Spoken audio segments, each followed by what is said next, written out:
All right, folks, here we got a 2000 E150 Econoline van. The problem here is the ignition key just spins, okay?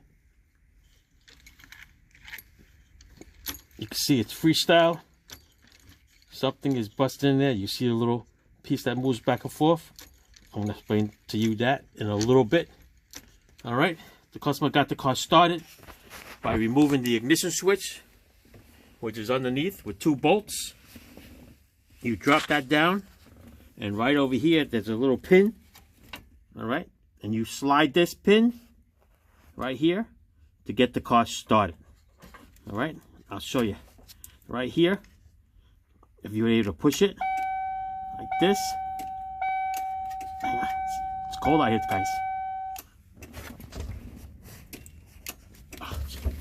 Hang on.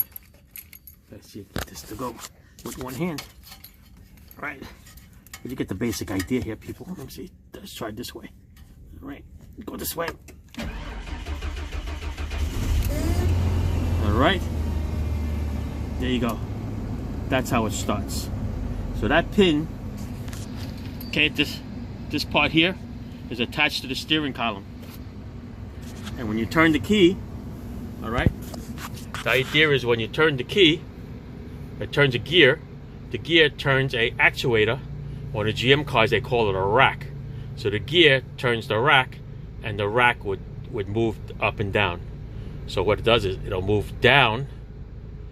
That switch has a pin that goes into the actuator. And when you turn it, the gear turns the actuator, actuator moves the pin down, and it starts the car. And then when you turn the key back, it's supposed to pull the switch back up and shut off the car. So when you go to shut off the car, what's it gonna do is gonna pull the switch back like that. All right, and the car shuts off. But the problem is that something's broken in here. All right. So it's either the actuator, or I call the rack, is busted, or the gear behind this cylinder. Okay, this cylinder has a gear. It's attached separately. It does not come with the cylinder. Okay, so like $45 or whatever.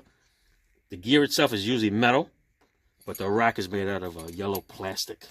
And that's probably what you see right there. That's moving. So most likely the teeth in there is messed up, that it has enough teeth for you to start the car, but when you go to turn it, it's stripped, and the actuator stays stuck on the bottom. All right, so that's the problem here. And the problem is that I don't see any parts diagram in a Ford online catalog to see if there's any parts for it.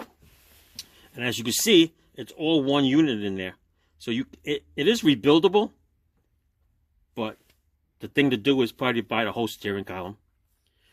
All right, it comes complete with this aluminum piece here and all the guts that are in it.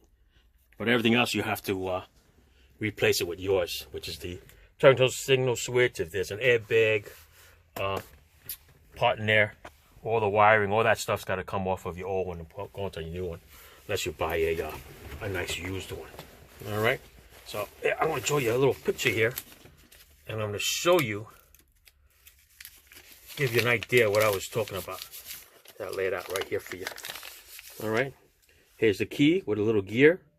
This is the actuator, or the rack. Has teeth on it. So when you turn that key, the gear spins and it walks on this actuator. This actuator is going to move this pin back and forth, and that is what starts and shuts off the car. All right, so in this job, I'm going to have to get a steering column and change it. It's a little bit too much for me to do in this cold weather, 16 degrees. So we have to bring it to a shop nice and warm. All right, they'll probably change the whole unit since it is 26 years old. Now you can find it in a junkyard or something like that. All right, but yeah, that's it. Let's see if I can show you the rack or the actuator. It's right there. See that? It's that piece right there. That's the part that attaches to the pin. All right. Like I said, it's all sealed in there somewhere. I'm sure you can rebuild it. You just got to take the time to do it. And usually time is money, so you better just buy a unit that's already done. All right. Thanks for watching. Ciao. Yeah, I don't know why they made that in plastic. Ford's better idea.